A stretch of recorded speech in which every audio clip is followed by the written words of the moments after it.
ज्या ब्लॅकलिस्टेड कंपन्या नाहीत अशा लोकांना खरेदीसाठी मंजुरी देण्यात यावी, अशा फार्मर प्रोड्युसर कंपन्यांची नियुक्ती करण्यात यावी, अशा पद्धतीच्या सूचना देण्यात आल्या होत्या. परंतु या कुठल्याच निकषाचं पालन केलं गेलं नाही. कृषी पणन मंडळानं जे प्रस्ताव स्वीकारले ते बोगस प्रस्ताव स्वीकारले.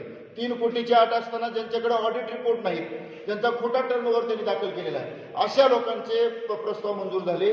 ज्यांचा कामाचा कसल्याही प्रकारचा ज्यांना अनुभव नाही किंवा ज्यांच्याकडे कसल्याही प्रकारच्या भौतिक सुविधा नाहीत, ज्या कंपन्या ब्लॅकलिस्टेड आहेत, अशा लोकांचे प्रस्ताव मंजूर करण्यात आले. आणि हा भ्रष्टाचार, वशिलेबाजी आणि भ्रष्टाचार, पैशाच्या आर्थिक उलाढालीमुळे हे सगळं केलेलं आहे. आणि म्हणून यांची चौकशी झाली पाहिजे.